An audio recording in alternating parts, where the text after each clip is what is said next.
oríṣiríṣi ẹgbẹ́ ọmọ Yorùbá wọ́n bẹ̀rẹ̀ ìwọ́de ní ìpínlẹ̀ Èkìtì tako ìfilọ́lẹ̀ ilé-ẹjọ́ ṣẹ̀ríà ní ìpínlẹ̀ Èkìtì.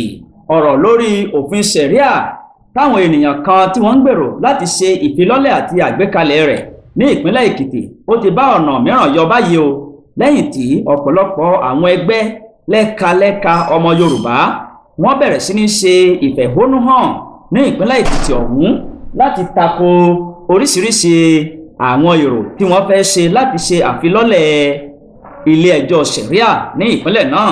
Níwájú ilé ìtura kan lágbègbè Adébáyọ̀ ní ìlú Adó Èkìtì làwọn olùfẹ̀hónúhàn ọ̀hún ni wọ́n ti kórajọ pọ̀ níbi tí wọ́n ti kọ oríṣiríṣi àkọlé yẹ̀yẹ̀ lọ́wọ́ wọn tí wọ́n sì ń kọrin lóríṣiríṣi wípé àwọn ò fẹ́, àwọn ò gbà, àwa ò fi àyè gba ilé ẹjọ́ ṣẹ̀ríà gẹ́gẹ́ bí orin tí wọ́n ń kọ. Àmọ́ o, àwọn ọlọ́pàá wọn ò gbà wọ́n láàyè láti máa rìn káàkiri ìgboro nítorí kí ọ̀rọ̀ náà kó má bàa di rògbòdìyàn nígbàtí àwọn ẹgbẹ́ aṣojú ẹgbẹ́ ọmọ Yorùbá tí wọ́n ń ṣe ìfẹ̀hónúhàn náà tí wọ́n bá àwọn oníwèé ìròyìn sọ̀rọ̀. Comrade Ọpẹ́olúwa Akínọlá ó ṣàlàyé wípé òfin ṣẹ̀ríà kò ní ipa rere kan tí yóò kó ní ilẹ̀ Yorùbá àti wípé àwọn tó wà nídìí dídá ilé ẹjọ́ ṣẹ̀ríà kalẹ̀ ní ilẹ̀ Yorùbá wọ́n fẹ́ fi dá wàhálà kalẹ̀ ni. Comrade Akínọlá ó ní òfin ṣẹ̀ríà tako àṣà àti ìṣe ẹ̀yà Yorùbá. Ọ̀gbẹ́ni Akínọlá sọ pé Yorùbá ti ń gbé púpọ̀ pẹ̀lú oríṣiríṣi ẹ̀yà àti èdè àti ẹ̀sìn láláì fi ẹ̀sìn tàbí ẹ̀yà ṣe lọ́pọ̀lọpọ̀ ọdún sẹ́yìn tí kò sì mú wàhálà kankan lọ́wọ́. Ó ní kò sí ipa rere kan tí òfin ṣẹ̀ríà fẹ́ ṣe fún ilẹ̀ Yorùbá. Ó wá ké pe ìjọba ìpínlẹ̀ Èkìtì láti má ṣe fààyè gba ẹnikẹ́ni tàbí àgbáríjọpọ̀ àwọn ènìyàn tàbí ọlọ́danni láti ṣe ìgbékalẹ̀ ilé ẹjọ́ ṣẹ̀ríà. Comrade Akínọlá ó ní kò sí àpẹẹrẹ ìdàgbàsókè ọrọ̀ ajé tàbí ìgbáyégbádùn ọmọnìyàn kankan fáwọn ẹ̀yà ní ìpínlẹ̀ 12 tí wọ́n ti ń lo òfin ṣẹ̀ríà lápá òkè ọya.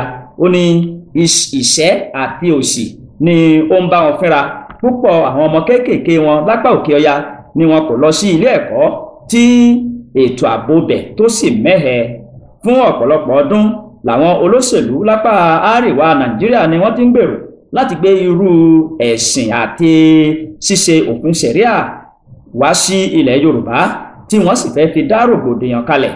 À ń fi àsìkò yìí ké pe àwọn ẹgbẹ́ mùsùlùmí ní ilẹ̀ Yorùbá, àjọ ọmọlẹ́yìn Kristi àti àwọn ẹlẹ́sìn àbáláyé láti bu ẹnu àtẹ́lu èròǹgbà àwọn ènìyàn náà láti ṣe àfilọ́lẹ̀ ilé ẹjọ́ ṣẹ̀ríà nítorí wípé wọn ò ní nǹkan kan gbà níbẹ̀ ju wípé wọ́n fẹ́ fi dá wàhálà kalẹ̀ lọ ní ilẹ̀ Yorùbá. Nínú ọ̀rọ̀ tí alága ọ̀kan lára àwọn ẹgbẹ́ tó tako ìgbésẹ̀ òfin ṣẹ̀ríà náà, Comrade Olúfẹ́mi Ẹ̀dáifá, ó sọ wípé àjọ náà tako òfin ṣẹ̀ríà ní ilẹ̀ Yorùbá. Bẹ́ẹ̀ ni àwọn ké sí ìjọba ìpínlẹ̀ Èkìtì àti gbogbo àwọn ìjọba ní ilẹ̀ Yorùbá kí wọ́n bu ẹnu àtẹ́lu ṣíṣe àfilọ́lẹ̀ ilé ẹjọ́ ṣẹ̀ríà, bẹ́ẹ̀ kí wọ́n tako pátápátá. Comrade Ẹ̀dáifá ó ní òfin ṣẹ̀ríà tako àṣà àti ìṣe ẹ̀yà Yorùbá ní gbogbo ọ̀nà. Àwa ń rọ ọmọ Yorùbá nílé lóko lẹ́yìn odi káàkiri orílẹ̀-èdè àgbáyé kí wọ́n tako ìfilọ́lẹ̀ òfin ṣẹ̀ríà náà torí wípé kò ní í ṣe pẹ̀lú òmìnira ìran Yorùbá bí kò ṣe wípé ó fẹ́ fi dá wàhálà kalẹ̀ lọ.